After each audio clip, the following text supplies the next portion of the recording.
Hi there, let me just set this up. Hi there, this is Hirok here with Lunch with Hirok, and if you find this of any great interest to you and good for your family and all that, please share it with everybody. Hi Jonathan, welcome on board. Belly fat is for you and me, yeah? Okay, so today's topic is how do we reduce belly fat? Okay, a lot of people ask me the same thing. Hirok, why are you fat? How come you never reduce belly fat? So the thing is very simple. Firstly, after I've done my research, this is what I found out. Firstly, belly fat is not a weight problem. It's actually a hormonal problem, and it's caused by the hormone cortisol. So diets don't work. So the thing is, why? Because diets only lower calories. Now when you lower calories, what is happening to your body? Your body thinks that it is in flight or fight mode. It's trying to survive. Okay, so the belly fat is actually a survival mechanism to prevent starvation. So if your body thinks that you're starving it, your belly fat is not going to go away. It's going to stay there. So dieting is a stress for the body which creates belly fat. So if you stress yourself out, you'll end up with a belly fat. Okay, don't exercise too much. Why not? Because when you exercise a lot, you increase cortisol in your blood, and so it aggravates your cortisol and it will give you a bigger belly. So you can walk short distances like 5 kilometer, 8 kilometer, 10 kilometer at a reduced slow walk, which I do with my mom almost every evening. And that has actually helped me reduce my belly fat. But when I was doing brisk walking, very fast walking, doing 10 kilometers, 21 kilometers, I found that my belly fat was not reducing at all. I was doing crunches, I was doing leg raises and all this stuff, and my belly fat was not dropping. So belly fat cannot be reduced by exercise, neither can it be reduced by dieting. Not gonna happen. Okay, so one question everybody asks is how to reduce cortisol. How am I going to reduce my cortisol? Okay, cortisol comes from the glands adrenal. It comes from the adrenals. So the main way to reduce cortisol is to have less stress. Now that's not gonna happen. Hi Christopher, welcome on board. Now this is not going to happen because stress is caused by quite a number of factors. Stress is caused by our environment, our work, our friendships, our relationships. So if you're in a very stressful relationship, your belly fat isn't going to come down. And this is one very unique thing that my friend Steven has brought up, and that was people when they're young, you can see them, they're very slim and very nice and very good looking, they're very clear in the face, but they enter a new job and what happens? They gain weight. They are stressed because it's a new job, they can't get the things done correct or wrongly or whatever it is, and basically people will end up with nice big cheeks and then they'll start to have a belly fat. So this is what we are noticing in the workforce, in the rat race. Second one, this one is really, I mean, in my personal opinion, it has been very interesting to watch. I have seen my friends who are very thin and very cute, I mean, very tall and thin, they get married. Within 6 months, they end up with belly fat. I'm like, what? You're not pregnant, are you? But the thing is, this is caused by hormonal stress, caused by cortisol and stress in their relationship. This has caused them to get the belly fat. Hi Auntie Oma, welcome on board. So this is the reason, yeah? So if you enter a new job, you'll find that people who are thin and tall will end up becoming nice and fat because they have stress in their workplace. Now, for me, why am I fat? So a lot of people ask me, Hirok, you're fat, why? You have a big belly, why? That's because I have a huge issue with my mom. All right, I have stress in my relationships, but I have learned to cooled down a lot more with my mom now. My relationship with my mom has become a lot more better, and so my belly fat has actually started to drop. Okay, anti-stress. Okay, how are you going to reduce the cortisol? How are you going to eat something to help you reduce your belly fat? So number one is you would want to do something called acupressure. So acupressure can help stimulate the adrenals and lower cortisol in your blood. So what you can do is you search it online and check it out. It's called acupressure.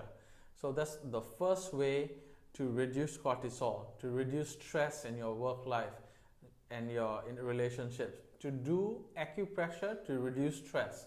If you do that, you'll find that over a long period of time, about 6 months to a year, your belly fat should reduce somewhat. Yeah. Second one, this is to help you burn belly fat, is to have some food before you sleep. So the food that you're supposed to eat is actually protein. So my personal food that I eat before I sleep is 4 egg whites or 3/4 cups of egg whites and 1 tablespoon of coconut butter, almond butter, cashew butter, or organic peanut butter. If you have this combination, it's called a bedtime belly buster. So if you consume this about 1 hour before you go to sleep, the protein will increase the metabolic rate, so it'll cause your body to burn, and it'll start to burn fats from your belly. All right. The coconut butter and all the butters. Hi, Hoyin, welcome on board. The butter portion, the fat portion, will slow down digestion. So basically, over the period of the entire sleep time, that small amount of protein, which is about 30 grams of protein, will help to burn your belly fat.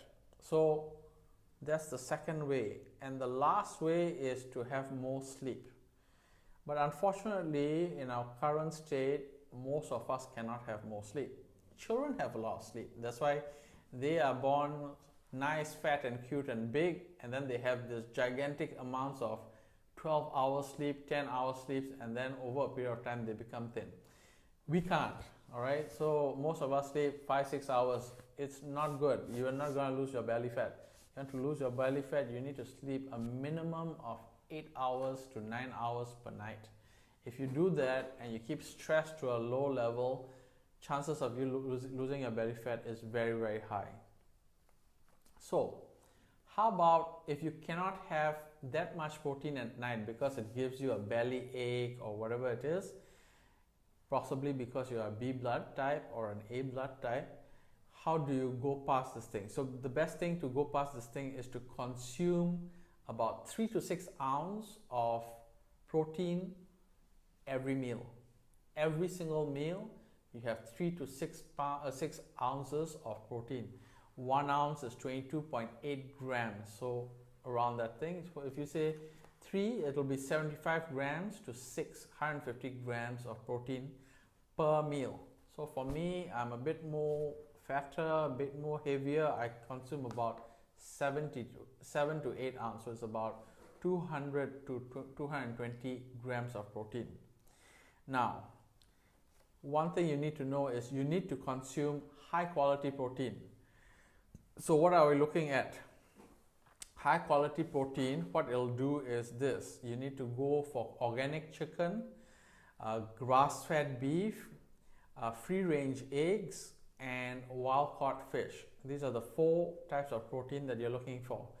For the vegetarians and the vegans, it's going to be a little bit difficult for you because the only way of getting protein would be from brown rice, quinoa, beans. So at night when you eat beans, I found that if you are not going to allow the beans to sprout, that means you eat the beans raw without sprouting, you'll end up with a belly ache. So if you sprout the beans, there's a chance that you'll be able to have a better quality protein. Hi Adrian, welcome on board. How's UK at this time? Okay, so the other proteins that you are not supposed to consume are soy protein. Hi Zomento. Low quality whey. All right, these two proteins, soy and low quality whey proteins, what has been noticed to happen is as people lose the belly fat, the person starts to look very haggard and they start to look very pale in the face. And this is caused by the low quality whey protein not giving the proper types of nutrition to the body. So even though you're losing belly fat, you look haggard, you look old, and you don't look fine, you know what I mean? So this is caused by the low quality whey protein. Please don't use it, and never use soy protein, it's really bad. But while you eat all this protein, you have to be careful of one thing. If you consume too much protein, and you don't need the protein, that means beyond 8 ounces of protein, you eat something like 10 ounces, 12 ounces of protein, what's going to happen is your body will create waste. Protein waste will come out from your body as ammonia or uric acid. Now what happens is if you have uric acid, it'll cause joint pain, and it will also cause